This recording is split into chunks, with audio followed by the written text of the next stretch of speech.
ലോകത്തിൽ നിരവധി തരം കാക്കകൾ ഉണ്ടെങ്കിലും കേരളത്തിൽ കാക്കകൾ രണ്ട് തരമേ ഉള്ളൂ: ബലിക്കാക്കയും പേനക്കാക്കയും. പേനക്കാക്ക വലുപ്പം കുറഞ്ഞതും ധാരാളമായി കാണപ്പെടുന്നതുമാണ്. പേനക്കാക്കയുടെ കഴുത്തും മാറിടവും ചാര നിറത്തിൽ കാണപ്പെടുന്നു. ബലിക്കാക്കയാകട്ടെ, ബലിക്കാക്കയുടെ ദേഹമാസകലം കറുപ്പ് നിറമാണ്. മനുഷ്യനുമായി ബന്ധപ്പെട്ട് ജീവിക്കുന്ന ഇവയ്ക്ക് മതചര്യങ്ങളുമായി പോലും ബന്ധമുള്ളത് പുരാതന കാലം മുതൽക്കേ കാക്കകളും മനുഷ്യനുമായുള്ള ബന്ധത്തെ സൂചിപ്പിക്കുകയും ചെയ്യുന്നുണ്ട്. പരിസരങ്ങളിലെ മാലിന്യ നിർമ്മാർജ്ജനം ചെയ്യുന്നതിൽ ഒരു പരിധിവരെ കാക്കകൾ മനുഷ്യന് സഹായകരമാവാറുമുണ്ട്. മനുഷ്യനെ ആശ്രയിച്ച് ജീവിക്കാൻ താല്പര്യമുള്ള ഒരു പക്ഷിയാണ് കാക്ക. ലോകത്തിലെ മിക്ക രാജ്യങ്ങളിലും കാക്കയുണ്ട്. ഗ്രാമങ്ങളിലും ചെറുപട്ടണങ്ങളിലുമാണ് ഇവയെ കൂടുതലായി കാണുന്നത്.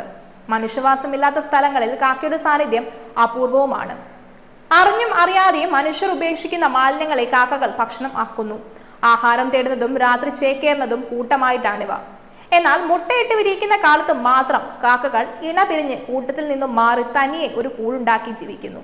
കുഞ്ഞുങ്ങൾ പറക്കമുറ്റിപ്പോകുന്നതോടെ ഓരോ കൂട് ഉപേക്ഷിക്കപ്പെടുന്നു. എപ്പോഴായാലും കൂട്ടത്തിലെ ഒരു കാക്കയ്ക്ക് അപകടം പിണഞ്ഞാൽ ഇവ സംഘമായി ശബ്ദമുണ്ടാക്കി ആക്രമണോത്സുകരാകാറുമുണ്ട്. കുഞ്ഞുങ്ങളെ സംരക്ഷിക്കുന്ന കാര്യത്തിലും ഈ സംഘബോധം അവർക്ക് കാണാനും സാധിക്കും. ഈ പ്രത്യേകത കൊണ്ടാവും മറ്റു പക്ഷികളെ എന്ന പോലെ കാക്കയെ ജീവനോടെ പിടികൂടാൻ മനുഷ്യർക്ക് പൊതുവെ സാധിക്കാത്തത്. കാക്കക്കൂടുകൾക്ക് നിയതമായ ആകൃതിയോ രൂപമോ ഉണ്ടാകുകയുമില്ല. കൂട് കെട്ടുന്ന സ്ഥലത്ത് സമൃദ്ധമായി കിട്ടുന്ന ചുള്ളികളോ കമ്പികളോ ഉപയോഗിച്ചാണ് കാക്ക കൂട് നിർമ്മിക്കുന്നത്. പരുക്കനായിട്ടാണ് കൂട് നിർമ്മിക്കുന്നതെങ്കിലും മുട്ടയും കുഞ്ഞുങ്ങളും കിടക്കേണ്ട സ്ഥാനത്ത് നാരുകൾ, രോമം, കീറത്തുണി എന്നിവ ഉപയോഗിച്ച് ഒരു മെത്തയും ഉണ്ടാക്കും. കാക്കകൾ പ്രധാനമായും സന്താനോൽപാദനം നടത്തുന്നത് ഡിസംബർ മുതൽ ജൂൺ വരെയാണ്. എങ്കിലും പെരുമഴക്കാലം ഒഴികെ മറ്റു സമയങ്ങളിലും ഇവ കൂടുകൂട്ടി നിർമ്മിക്കുന്നതും കാണാം. നീല നിറത്തിലുള്ള മുട്ടകൾക്ക് മുകളിൽ തവിട്ട് നിറത്തിലുള്ള വരയും കുറിയും കാണാം. കുയിലിന്റെ മുട്ടകളും ഇതിന് സമാനമായതിനാൽ കൂട്ടത്തിൽ കിടക്കുന്ന കുയിലിൻ മുട്ടകളെ കാക്കകൾക്ക് തിരിച്ചറിയാൻ കഴിയില്ല. ഈ സാധ്യത ഉപയോഗപ്പെടുത്തിയാണ് കുയിലുകൾ കാക്കയുടെ കൂട്ടിൽ മുട്ടയിടുന്നത്. ദിവസവും കുളിക്കാറുള്ള പക്ഷിയാണ് കാക്കകൾ.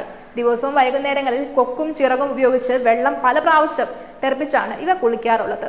കുളി കഴിഞ്ഞ് കൊക്കുപയോഗിച്ച് തൂവലുകളും പൂടയും ചീകി ഒതുക്കുന്ന കാക്കകളുടെ പ്രത്യേകതയാണ്. പേനക്കാക്കകൾ കൂട്ടമായും ബലിക്കാക്കകൾ ഒറ്റയ്ക്കോ ഇണകളോ ആയാണ് കുളിക്കാൻ എത്തുക. പേനക്കാക്കകൾ വെള്ളം കെട്ടി നിൽക്കുന്ന സ്ഥലങ്ങളിലാണ് സമൂഹ സ്നാനം നടത്താൻ എത്തുക. എന്നാൽ ബലിക്കാക്കകൾ ചെറിയ പാത്രങ്ങളിൽ ഇരിക്കുന്ന വെള്ളത്തിലും വെള്ളം ഇറ്റി വീഴുന്ന ടാപ്പുകൾക്ക് കീഴിൽ നിന്ന് കുളിക്കാറുമുണ്ട്. കാക്കകൾ വളരെ കുറച്ചു മാത്രമേ ഉറങ്ങാറുള്ള പക്ഷിയാണ്. ആൽ, കൊന്ന, ബദാം തുടങ്ങിയ വലിയ മരങ്ങളിലാണ് ഇവ ചേക്കേറാൻ തിരഞ്ഞെടുക്കുക.